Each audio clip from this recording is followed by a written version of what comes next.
You were born for this, so stop acting like it's a favor. That's what my father said to me the morning they tried to carve out my kidney and call it love. No raised voice. No apology. Just that one sentence, sharp enough to make me feel like I was already bleeding. I'm Zephyr. And for a long time, I thought the worst thing a family could do to you is abandon you. I was wrong. It's worse when they keep you, but only as a spare part. The hospital smelled like bleach and betrayal. That cold, synthetic air that clings to your clothes and your memories. My sneakers squeaked as I walked across the lobby, each step sounding louder than it should have, like guilt was amplifying everything around me. My mother was already there, pacing in circles like a trapped animal in silk. Her eyes were wild and red-rimmed, but dry. Not from crying, from fury, held too long behind a painted smile. She held a manila envelope in one hand and a fabricated truth in the other. Tell them you're ready, Zephyr, she snapped, loud enough to turn heads. Your sister is dying, and you're standing there like this is about you. There it was, the guilt grenade. Thrown with precision. Made to wound, not kill. Because dead daughters can't donate. I looked through the glass at Ivy. She lay in the bed like a wilted queen, her 4 drips strung like ropes, her body pale but untouched by humility. Even sick, even skeletal, she still managed to smirk. That smirk. I'd seen it before, when she cut the heads off my dolls, when she got me grounded for bruises she gave me, when she told our parents I stole from her and watched them believe her without hesitation. That smirk was her real face. The sickness was just makeup. She needs a kidney, Zephyr. You're her only hope. My mother's voice cracked. I could tell she rehearsed it in the car. She wanted to sound broken. But all I heard was performance. I opened my mouth, not to argue, just to breathe, but she cut me off. You're not even saying no. You're just refusing to care. That part was almost true.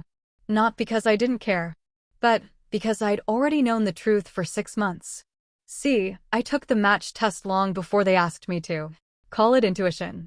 Call it paranoia. I just needed to know before the storm came. And the results were crystal clear. I wasn't a match. Not partial. Not borderline. Not even close. But they didn't ask me. They just decided. Because when someone believes they own you, consent is just a technicality. My mother started raising her voice again, waving the folder like a weapon. I can't believe you'd let your sister die like this. After everything we've done for you. Everything they'd done? You mean the years of being ignored? The nights I slept in my closet to get away from Ivy's fists? The birthdays spent watching her blow out my candles? I don't remember a single thank you in 19 years. But I remember every time I was told to shut up and be grateful. I bent down and picked up the papers she dropped. Not out of shame. Out of strategy. Because they mattered now. Because I knew I'd need every document, every timestamp, and every signature. Truth doesn't matter when it's spoken. It matters when it's proven. I looked up at her, this woman who raised me but never really saw me. And I said it quietly, like a fact. You gave me what you thought I owed you for. She blinked. Silence. Not peace. Just air. She didn't know how to breathe. And then she exploded. You're letting her die. The lobby went still. Nurses stopped. Even the vending machines seemed to pause midway. I didn't move. Didn't cry. Because this wasn't grief. It was theater. And I'd stopped auditioning. Ivy's smirk deepened through the glass. She knew the script. She always won. I always folded. But not today. I walked away. Not fast. Not dramatic. Just done. The elevator dinged at 10:42 a.m. I remember that time like it's burned into my skin. Because that's the moment I realized. They weren't trying to save Ivy. They were trying to control me one last time. I found a bench down the hall and opened my phone. Scrolled to that old email. National Kidney Donor Match Results, Zephyr Hale. Dated 6 months back. No genetic compatibility detected. I forwarded it to Dr. Rowe. Subject: reconfirming non-match. CC, my lawyer. No more hiding. No more letting them write my story in invisible ink. And just as I hit send, I heard footsteps behind me. Victor, my father, stood like a statue that thought it was a god. No expression. Just that same void he always wore like cologne. You're a selfish mistake. Not loud. Not angry. Just done. He didn't call me daughter. He never had. He didn't ask questions. He didn't look for a pulse. He just delivered the verdict, like I was a failed project. And for the first time, I didn't flinch. I let the words fall, heavy and useless. Because I wasn't his. I never had been. I left the hospital before the rage could rot me from the inside. I remember the smell of oil and concrete in the parking garage. I remember the wind tugging my jacket like it wanted me to run. I sat on the curb, waiting for my ride, and opened my notes app. Typed 3 lines. October 19th, tested. October 24th, results received. Not a match. And then I wrote something else, something that felt like scripture. You cannot donate what you don't have. You cannot love where you're not allowed to exist. And you cannot stay where you were never really invited. That's when I knew this wasn't refusal.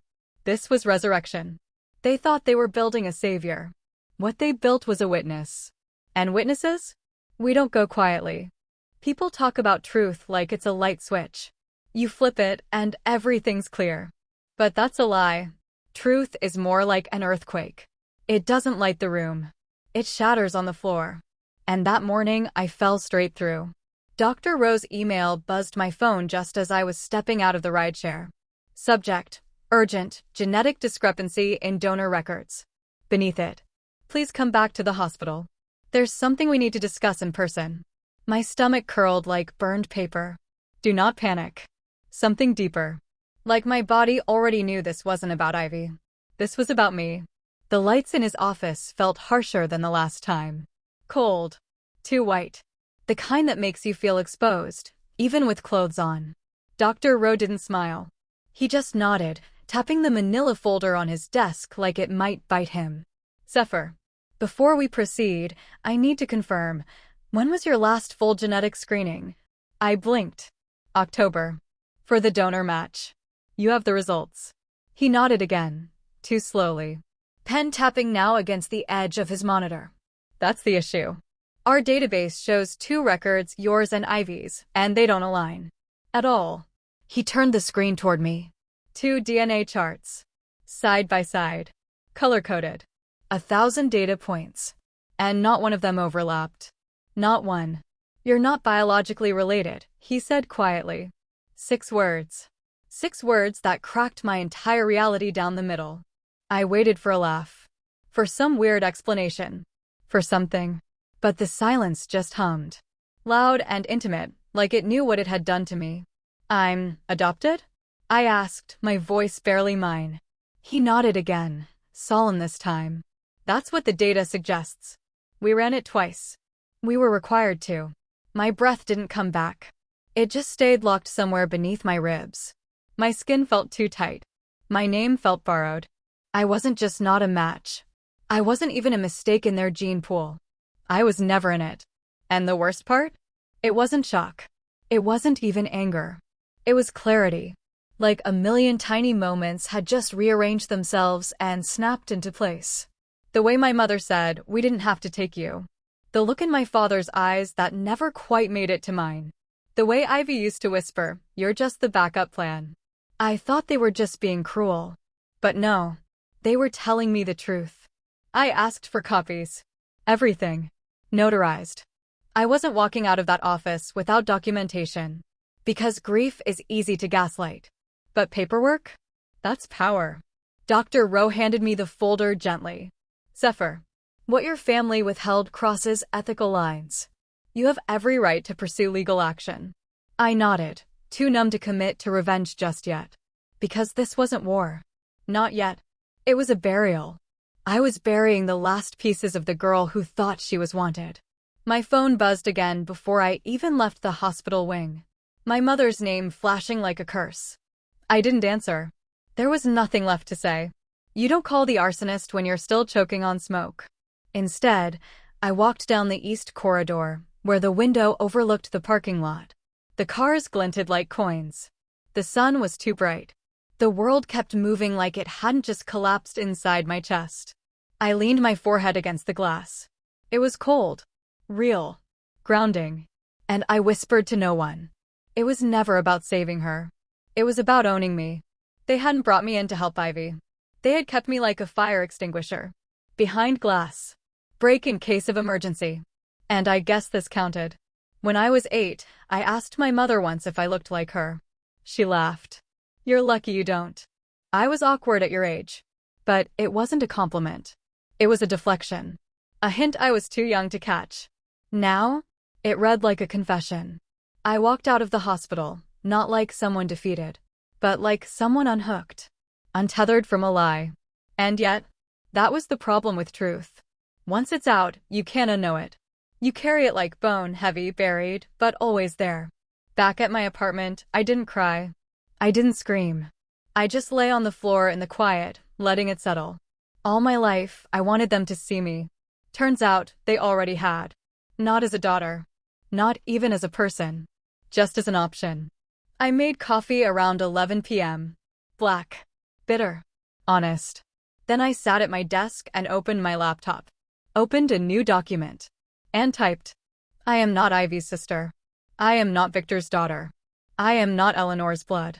I was never born into this family. I was embedded into it. And then I typed what I had never said aloud. They adopted me for one reason, to harvest me when the golden child broke. People think revenge is about anger. It's not. It's about clarity. Anger burns too fast. But clarity? It freezes. Sharpens. Turns you into a scalpel. And the first thing it cuts is silence. I sat back in my chair, the city lights flickering through my blinds like a heartbeat. I didn't feel powerful. I felt real. It was like I was meeting myself for the first time. No lies. No leash. Just the unbearable weight of being free. They would come for me.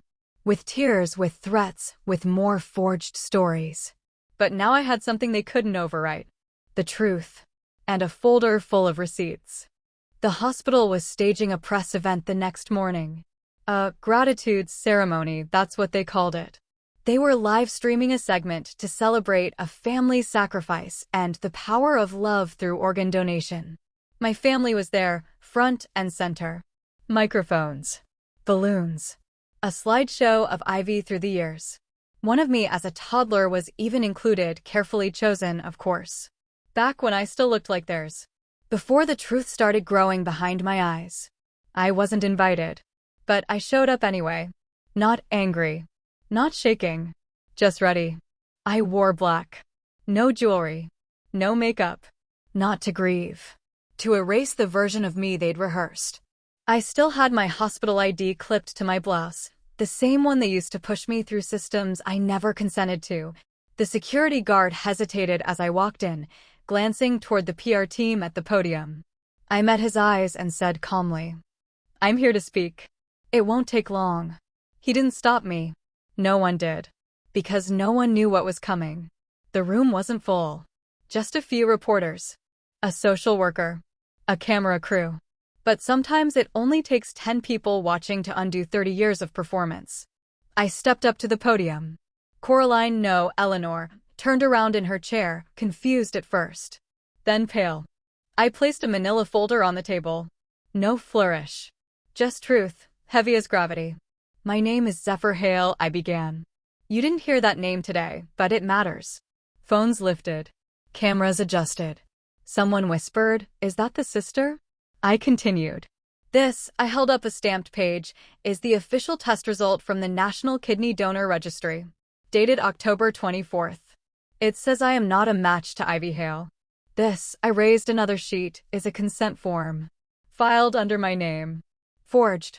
I never signed it. And this, I tapped the folder, is proof that my mother received those results 6 months ago and hid them from every physician in this building. A ripple moved through the room. Flashbulbs clicked. The air became sharp. I didn't look at Eleanor. I didn't need to. I could hear her composure splintering. I was adopted, I said plainly, not softly, not apologetically. They never told me. They raised me in silence, then tried to sacrifice me in it. I let the silence stretch. I wasn't brought into this family to be loved. I was brought in to be useful. Gasps. A reporter leaned forward. When that didn't work, they tried to use my body to cover their lie. Behind me, Eleanor rose from her chair, frantic. Lies. She's unstable. This is vengeance. I turned to her calmly. No. This is documentation. I held up the notarized test result, its blue seal catching the overhead lights. Unlike the signature you submitted, this one holds up in court. More flashes. A voice from the crowd called out. Zephyr, is this about revenge or justice? I didn't even blink. Neither, I said. It's about ending the silence. I stepped down, folder in hand. Behind me, Eleanor collapsed into a chair, as if the truth had weighed after all. Victor stood motionless, jaw clenched, fists empty. He couldn't stop me. Not anymore. On the monitor above us, Ivy's live stream went black. Of course it did. You don't keep the camera rolling when the puppet cuts her strings. As I walked out, the click of my boots on tile sounded like thunder. Every step echoing. Not rage. Not vengeance. Just the rhythm of someone finally unburdened. I got outside just as the sun broke through the clouds. It hit my skin like absolution. I called Laura, my attorney. Send it all, I said. Every file. Every photo. Every timestamp. Press first. Then legal. She exhaled on the other end. You just blew the roof off. Good, I said. Let them choke on daylight. That night, my inbox exploded. Requests for interviews. Anonymous tips. Former hospital staff leaking emails. A local reporter forwarded me Ivy's old posts, sermon-style captions about faith, forgiveness, and family. Every photo is perfectly filtered. Every caption is perfectly hollow. And suddenly, everything they'd built, the narrative, the guilt, the illusion, was bleeding. I didn't post anything. I didn't respond. Because this wasn't a social media campaign. This was a reckoning. And reckoning doesn't need followers. It just needs facts. The next morning, I woke up before the sun. Made coffee. Sat on my balcony. And breathed. Really breathed. For the first time in years, it felt like the air didn't come with a cost. It's been 7 days since the press conference. 7 days since my name stopped being a whisper and became a weapon. The headlines started soft. Adopted daughter raises ethical questions in organ consent scandal. Hospital under review after kidney match error. Then they sharpened. Family allegedly hid DNA results to manipulate medical system. Zephyr Hale speaks out. I was brought into that family as a backup plan. I didn't read the comments. Didn't need to. This wasn't about applause. It wasn't about rage. It was about truth. And finally standing in it without shaking. Eleanor? Under medical observation. Victor? Silent. Absent. Like a hole with a name tag. Ivy? She was discharged yesterday. No Instagram sermon. No curated healing post. Just silence. Digital quiet. And for once, it felt like honesty. The hospital's legal office called me today. Polite. Hesitant. Miss Hale, we've confirmed. Your kidney was never a viable match. Not marginal. Not partial. Even if you'd agreed, it wouldn't have worked. I laughed. Not because it was funny, but because of the cruel irony. They waged a war over a kidney I could never give. They buried me beneath guilt for something biologically impossible. It was never about saving her, I whispered. It was about owning me. At 4:45 p.m., a text lit up my phone. Ivy, can we meet? Just us, please. I went. Not for forgiveness. For confirmation. She was sitting on a hospital bench near the back wing. Hoodie pulled tight. Hospital socks still on. When I approached, she didn't look up right away. When she did, her eyes were calm. Too calm. Like someone who had already said the hard thing in her head 1,000 times.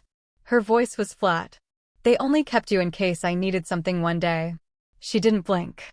I'm not asking for forgiveness. I nodded. Good, I said. Because I'm not offering it. There was no screaming. No scene. Just two strangers sitting in the aftermath of the same war. I left first. Because walking away is still a kind of choice. The next morning, I filed for a legal name change. Zephyr Hale. Hale, the only part they gave me that I'll keep. Because Hale doesn't ask permission. It falls where it wants. And leaves a mark. That night, I found an envelope tucked between a stack of bills. No return address. Inside, A handwritten note on lined paper. Slanted print. Blue ink. Hi, Zephyr. I saw your story. I'm adopted too. They always said I was lucky. That I owed them everything. I didn't know I was allowed to say no either. Thank you for showing me I can. I'm 17. You gave me something I didn't know I was allowed to have. Choice. No signature. Just proof. Not of pain, but of purpose. That letter broke me. And built me. Because if one girl out there needed my story to breathe again, then maybe all of this wasn't just destruction. Maybe it was rebirth. I stood on my balcony again tonight. No coffee this time. Just the city moving below me like it always does. Indifferent. Unaffected. But I am not. I lived 30 years as a question mark in someone else's story. Now I am the author. And the pen? It's mine.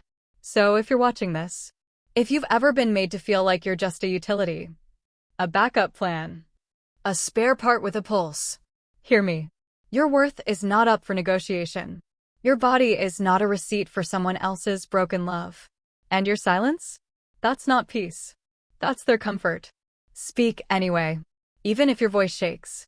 Even if it costs you everything you thought was love. Because the only thing louder than the truth is a woman who finally tells it.